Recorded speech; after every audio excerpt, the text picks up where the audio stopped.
Women.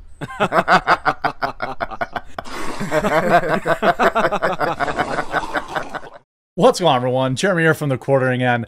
Watching the Kamala collapse has been amazing. Turning down Joe Rogan and then trying to spin it like a boss lady move, like you're just too big for Joe Rogan, has backfired so spectacularly that I just absolutely love to see it. And the best part is while the mainstream media is covering for Kamala Harris, saying that, oh, she doesn't need Joe Rogan, Joe Rogan needs her. And yes, that's an article we're going to discuss.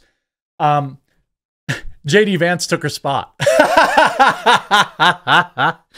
JD Vance took her spot. So now Trump gets 2 spots on Joe Rogan instead of Kamala getting 1 and her getting. Leave a like on the video if you think that's hilarious. By the way, I haven't. My team is mad at me, but I've been waiting to tell you about this. Everyone who has watched my channel knows I have a coffee company. We put together the coolest advent calendar you can get out there. It includes some of our best coffees, hot cocos, peppermint hot chocolate, or peppermint bark, sweets, candies, all in this wonderful, like, beautiful, high quality box. It's the 12 days of Christmas. Each day has a new surprise. It's magnetically seals. It looks beautiful on your counter. I only made 3,000. That's it. So you can pre-order yours today at coffeebrandcoffee.com. Link will be in the description. That's going out to just my viewers first before it's not even live on the site when I'm recording this. Also, teas are back. Our organic chamomile lavender, organic Earl Grey, the gunpowder green tea, and the English breakfast are all back. We're finishing the year strong at coffeebrandcoffee.com. No politics, just high quality products for our customers. Now, X-Aid. Rogan needs Kamala Harris more than she needs. Rogan needs Kamala interview more than her. Are you sitting? Are you sitting? Are you kidding? Are you kidding right now? The largest podcast on earth by a country mile needs a Kamala Harris interview who can't even break 1 million views. By the way, 1 million views is a lot. No disrespect to Shannon Sharpe, but like barely breaks 1 million views. The cope is so hilarious that I just have to share it with you. Again, while I'm filming this, by the way, again, only 3,000 of these. They're shipping in mid-November. Seriously, sign up and pre-order yours today. They are really awesome. Once you get them in your hands, you're going to be like, this is the coolest gift or just product for your home to put out for Christmas. Anyway, the fact that, okay, I'll just shut up. Former senior advisor to Kamala Harris thinks it should be Joe Rogan dropping everything to land an interview with the vice president and not the other way around.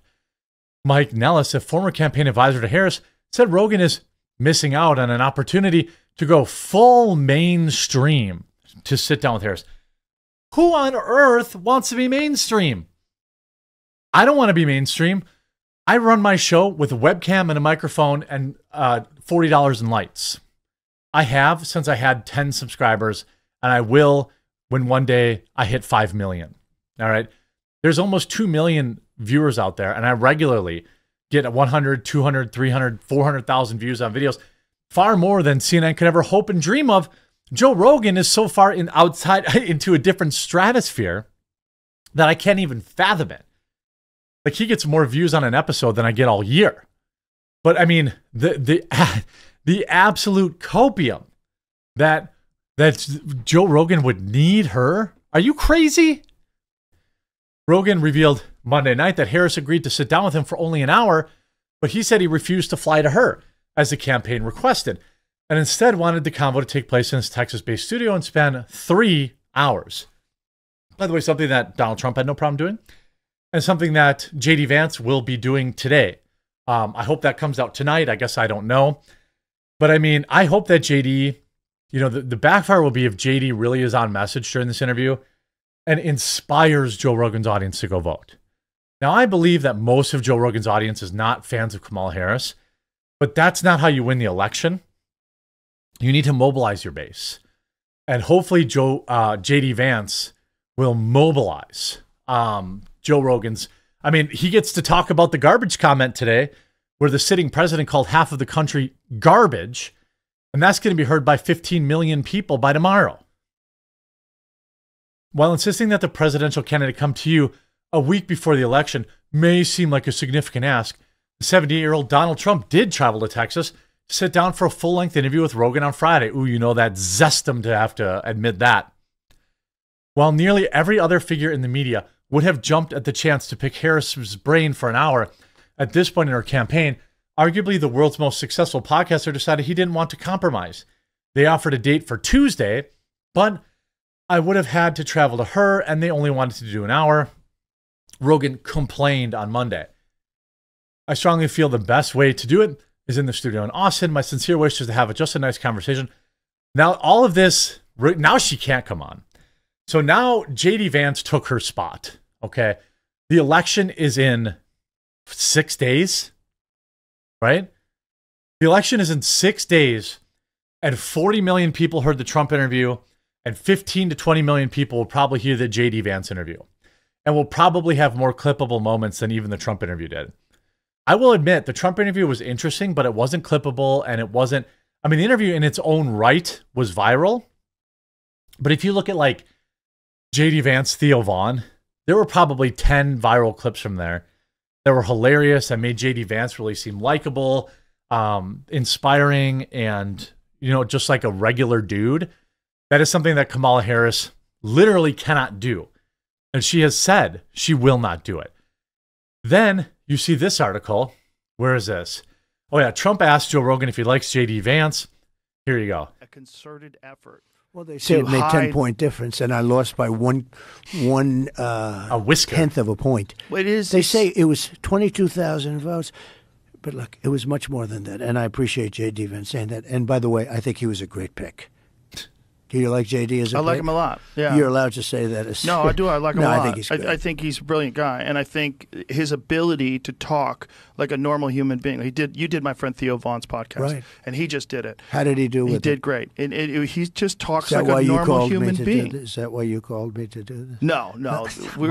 I was. He was a nice once guy. They shot you, I was like, he's got to come in here. It's all about timing. It's all about the timing. I think our timing's perfect. Do you even have a scar on your ear? You got anything on there? I do. Let me see. What do you got there? Right over here. Oh, it's a tiny little mark. It zicked right there. Yeah. Zicked? It healed up pretty fucking good. Well, I mean, the idea that, like, you know, Kamala's podcast Demands coming out, all these articles here. Now, the Joe Rogan podcast, I don't think this is his official account. I think it's probably an imposter. But it also shared this, the drama with Kamala.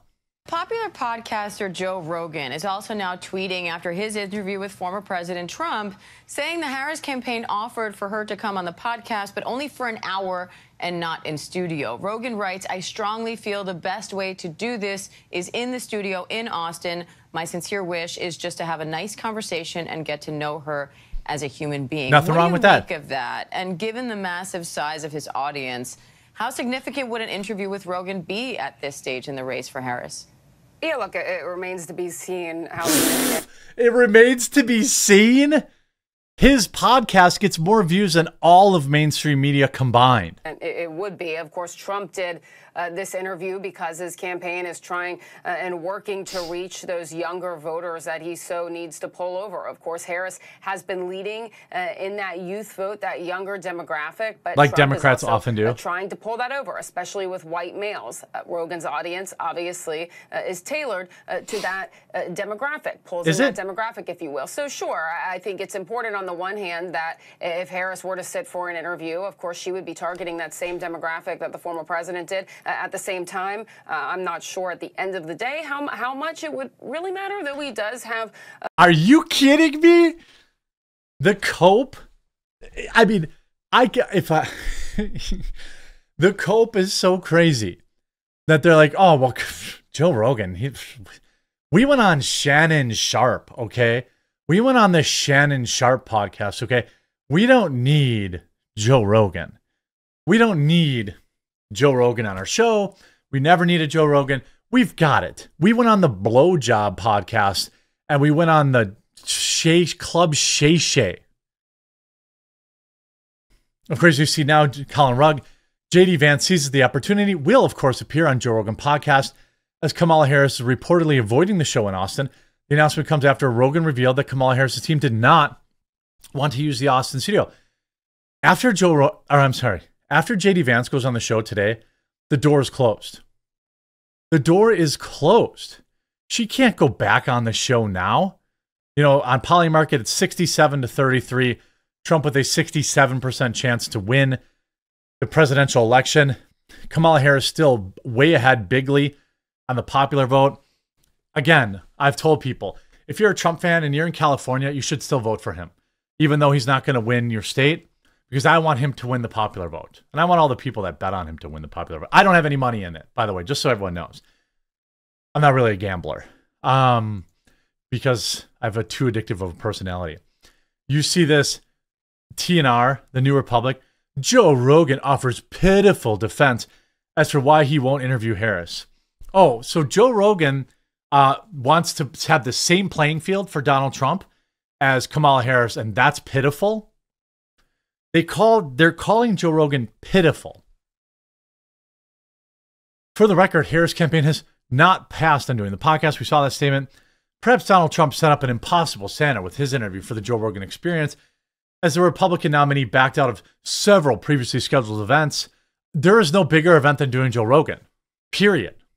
I mean, they're trying to spin this like, oh, Donald Trump's a coward and, he backed out. Girl, are you crazy? Now they have, not only did Kamala not go, but our vice presidential candidate, or my vice presidential candidate that I like, is taking her spot. With Harris's tentative cancellation, Rogan's schedule is wide open, and so the podcaster will now interview Republican vice presidential candidate J.D. Vance on Wednesday morning, rather than make any sacrifice to interview the sitting vice president. Ooh, they're mad. Ooh, they are mad. They are positively seething. And who could possibly say that they care? Because I don't. It's cope and seethe. Nothing's over. Donald Trump needs to make this too big to rig, as they say, swamp the vote.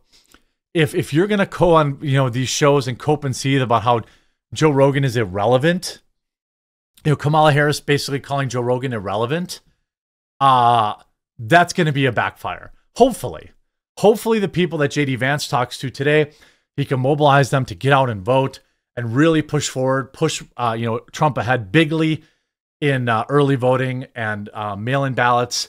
And of course, I think Trump will win on election day, because a lot of my viewers have said, look, I'm not voting early. I want to vote on election day, and I respect that. I'm not going to try to talk you out of it. I just want you to vote. So at least meet me in the middle and make time to go earlier in the day. I don't want to see any of you sitting in line at 7 o'clock, 8 o'clock at night when the polls are closing. I hope you enjoyed this video. Again, only 3,000 of these. I'm probably going to regret not ordering more of them. They make obviously a great gift, but they're also great for you just to put out on your counter. I only made 3,000 of them. I'm opening up the pre-order now. They'll ship in mid-November. And obviously we have our gift boxes, which are wildly popular. So I figured I'd let you guys get these first before I go on to the gift boxes. I know it's a little early to be thinking about Christmas, but hey, this is my livelihood. My coffee company is what supports me. So I hope you enjoyed this video. If you did, make sure you leave a like on it. And if you haven't yet, subscribe or follow down below, and we'll talk to you again real soon.